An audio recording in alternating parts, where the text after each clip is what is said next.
নমস্কার, আমি অমিত।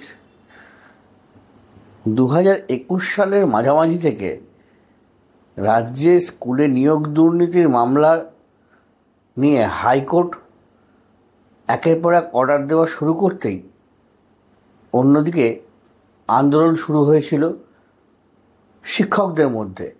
কখনো প্রকৃত যোগ্যরা চাকরি পাননি এই অভিযোগ, কখনো আবার পাল্টা গ্রুপ ধর্না, আন্দোলন, রাস্তা অবরোধ, বিক্ষোভ শুরু করেছিল।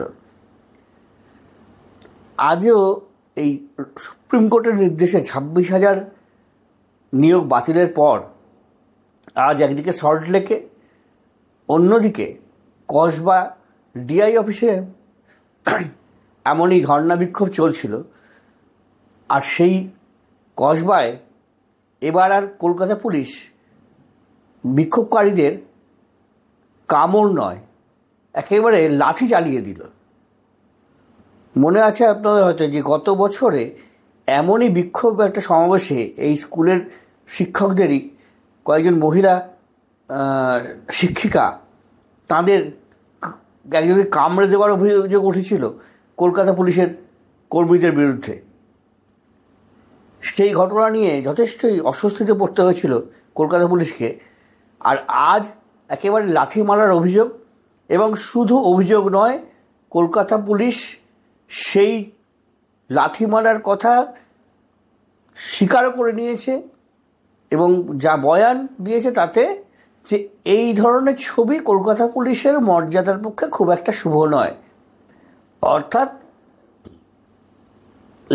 পুলিশ লাথি মারছে বিক্ষোভকারীদের এবং শিক্ষক শিক্ষিকা, কোট আনকোট।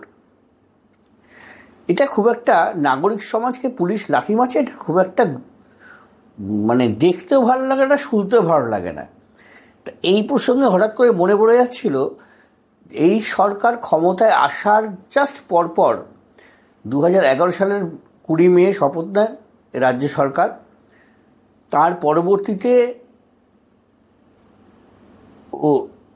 24শে নভেম্বর ভয়ঙ্কর একটা ঘটনা ঘটে এ রাজ্যে।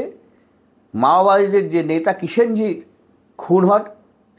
তারপরেই এই পুলিশের এনকাউন্টারের নামে খুন নিয়ে যখন প্রায় তোলপাড় পড়ে গেছে গোটা দেশে, তার 4-5 দিন পরে সম্ভবত 1 ডিসেম্বর দক্ষিণ 24 পরগনার মগরাহাটে বিদ্যুতের বিল বাকি এই নিয়ে গণ্ডগোল এবং সেখানে বিক্ষোভের মধ্যে পুলিশ গুলি চালিয়ে দেয়।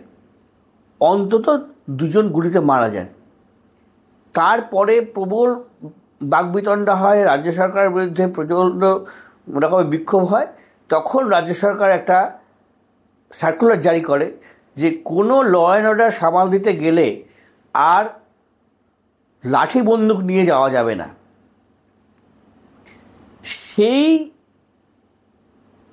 সার্কুলারের নিয়ে পাল্টা তখন সমালোচনা শুরু হয় যে এবার থেকে তাহলে পুলিশ গোলাপ ফুল নিয়ে যাবে।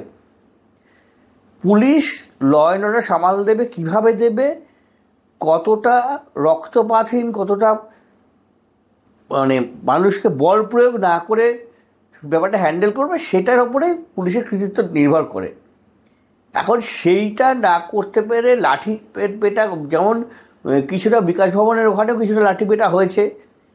কিন্তু এখন আর যাই হোক, এই গভর্নমেন্ট আমলে পাবলিকলি লাঠি পেটা তুলনামূলকভাবে কম হয় না বলবো না, কম হয়। তার থেকে অনেক বেশি হয় পুলিশের হেফাজতে নিয়ে, যেখানে লোকচক্ষুর আড়ালে তার আমরা টের পাই একের পর এক হাইকোর্টের মামলার বহর দেখে। পুলিশি হেফাজতে মৃত্যু বা পুলিশি হেফাজতে হেনস্থা, মারধর, এই সব মামলা। ফলে এই প্রসঙ্গেই আজকের এই বিষয়টা যে পুলিশের লাথি, এটা কলকাতা পুলিশের জন্য মনে হয় খুব অস্বস্তিকর কিন্তু তৈরি হলো 1 বছর আগে পুলিশের কামড়ে দেওয়ার ঘটনার পরবর্তী ক্ষেত্রে।